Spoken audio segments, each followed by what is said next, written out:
اعوذ باللہ من الشیطان الرجیم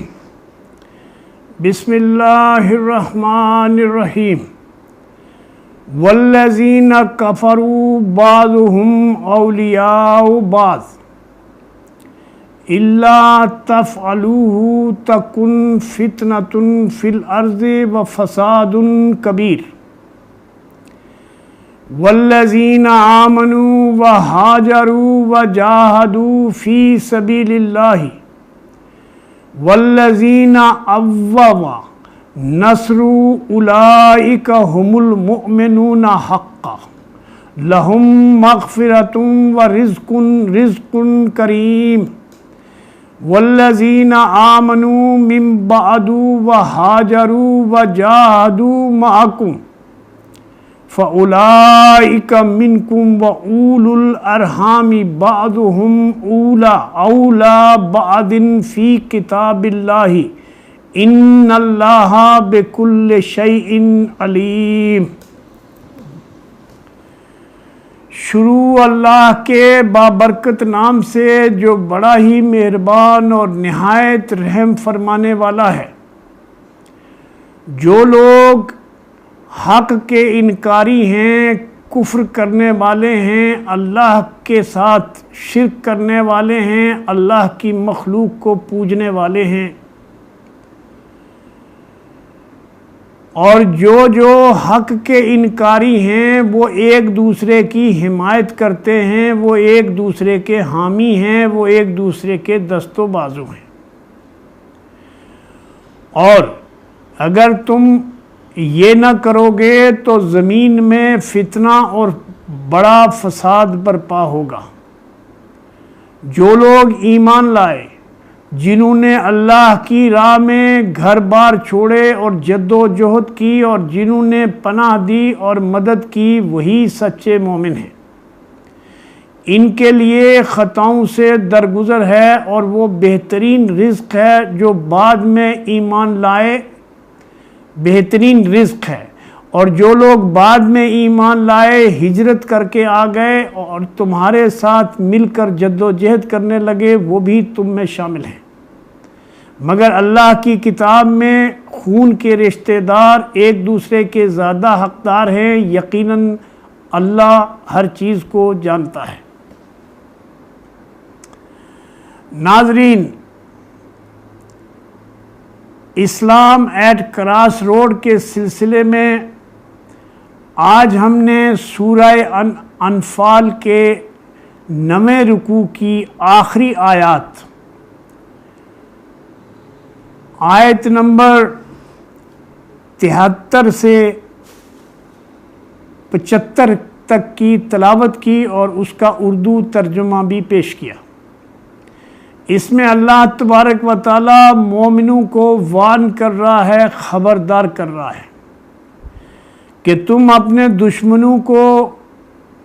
آسان نہ سمجھو، یہ بظاہر ایک دوسرے سے علیحدہ ہیں، لیکن یہ اللہ کے دین کے سب انکاری ہیں، یہ اللہ کے بھیجے ہوئے پیغام کے مخالف ہیں، اور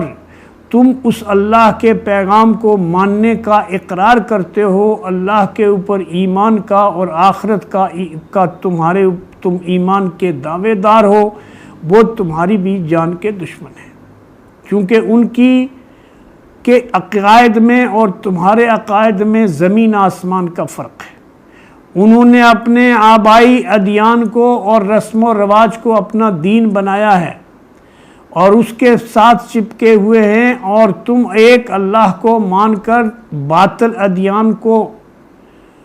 سے اپنے آپ کو علیحدہ کر کے ایک مالک کی بندگی کے اقراری ہو۔ اس لیے تمہارے اوپر یہ فرض ہے کہ تم اللہ کی راہ میں نہ صرف یہ کہ جد و جہد کرو، اپنے درمیان صفوں میں اتحاد پیدا کرو، اپنے ایمان اور یقین کو مضبوط کرو، اللہ پر بھروسہ رکھو، اور کفار اور مشرکین سے ڈرنے یا گھبرانے کی کوئی ضرورت نہیں ہے۔ تم زمین کے اوپر امن پیدا کرنے والے ہو، تم دنیا میں اللہ کے پیغام کو، سلامتی کے پیغام کو دنیا کے لیے لائے ہو اور اس کو پھیلا رہے ہو، اور تم وہ لوگ ہو جو ایمان لائے ہو، جنہوں نے ہجرت کی ہے، گھر بار چھوڑا ہے، رشتہ داریاں اور اپنا کٹم اور قبیلے چھوڑے ہیں، اور جو وہ تم لوگ ہو جو اللہ کی راہ میں جد و جہد کرتے ہو، اور تمہارے ساتھ وہ لوگ بھی جنہوں نے تمہاری مدد کی ہے، وہ بھی تمہارے ساتھ اس جد و جہد میں شریک ہیں،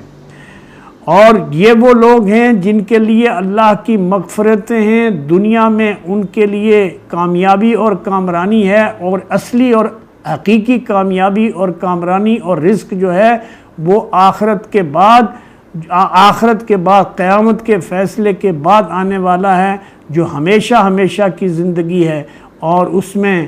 ان لوگوں کے لیے جو ایمان لائے ہیں اور ایمان کا انہوں نے حق ادا کیا ہے، اللہ کی راہ میں جد و جہد کی ہے، اللہ کے بندوں کو اللہ کے دین کی طرف بلایا ہے، جو شرک سے باز رہے ہیں، اور جنہوں نے بدعت کو قریب نہیں آنے دیا، اور جنہوں نے فرقوں میں تقسیم نہیں ہونے دیا اپنی جماعت کو، اور انہوں نے دین کو کاروبار نہیں بنایا، تو ان کے لیے اللہ تعالیٰ فرماتا ہے کہ یہ وہ رشتے ہیں جو اصلی ایمان کے رشتے میں منسلک ہیں، یہ دنیا میں زندہ ہیں تو ایک ساتھ سیسا پلائی ہوئی دیوار بن کر کفر و شرک کو اور طاغوت کو مٹانے کے لیے پورے تن من دھن سے